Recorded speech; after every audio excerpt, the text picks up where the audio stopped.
My uncle, honest fellow, seeing that he was now a dying man, required my last respects, this being his best, indeed, his only plan. The plan may be worth imitating. The boredom is excruciating. Sit by a sick-bed night and day, and never move a step away. With what low cunning one tries madly to amuse a man who's half alive, adjust his pillows and contrive to bring his medicine to him sadly, then sigh while proffering the spoon. Let's hope the devil takes you soon. Thus thought the young rake, flying there by dusty post-chaise, to the fate willed by the Most High Zeus, sole heir to all his family estate. Friends of Lyudmila, you who glory in Ruslan, here's another story. Without delay, without excuse, permit me please to introduce Onegin, my good friend from Peter, conceived and born on Neva's shore, where you perhaps were born too, or shone in the service, my dear reader. I lived and loved there once, you see, but our north is not good for me. His father made a fine career and lived in debt as nobles can. He always gave 3 balls a year, and was at last a ruined man. Fate saved Evgenii in this drama. First he was spoiled by his madama, then by monsieur. It would appear the boy was lively, but a dear. Poor lame Monsieur l'Abbé thought teaching should not torment a little child. His style was humorous and mild. Unburdened by stern moral preaching, he'd gently scold, as gently pardon, then take him to the summer garden. But when the time came for the folly of youth's rebellion, time to play at hope and tender melancholy, the good monsieur was sent away.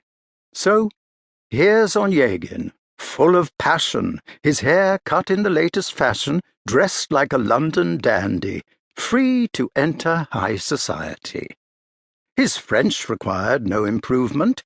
Evgenii could converse and write. He'd dance mazurkas half the night, and bow with easy grace of movement. What more do you want? 'Twas seen at once that he was charming, and no dunce. We all acquire, in moderation, something, somehow, the general line, so that, thank God, in education it isn't hard for us to shine. And many thought Onegin clever, some of the sternest judges ever. But he's a pedant, they would say. He had a very happy way of touching on each subject lightly, without constraint, which made him seem an expert. On a hard-fought theme he'd stand in silence most politely, then fire off epigrams in style, a knack which made the ladies smile. We leave our Latin to the crammer.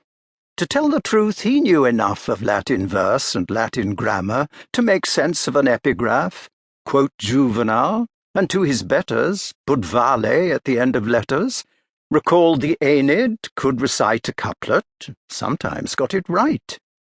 He would have thought it most unpleasant to burrow in the dusty ground of dry chronology, but found that stories of the past and present, from Romulus to our own day, he could remember and relay.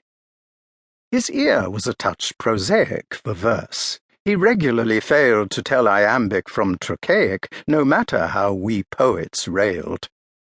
Homer, Theocritus was slated, but Adam Smith was highly rated. Evgenii the economist interpreted the points we missed, knew how a nation could be wealthy and why it had no need of gold. The simple product, we were told, would keep the economy quite healthy. His father failed to understand, and was obliged to mortgage land. What else he knew, quite as ingenious, I've not the leisure to recall, but where he was in truth a genius, the science that he knew best of all, what constituted from his boyhood his work, his pain, his source of joy, would absorb each hour of every day spent in his yearning, idle way.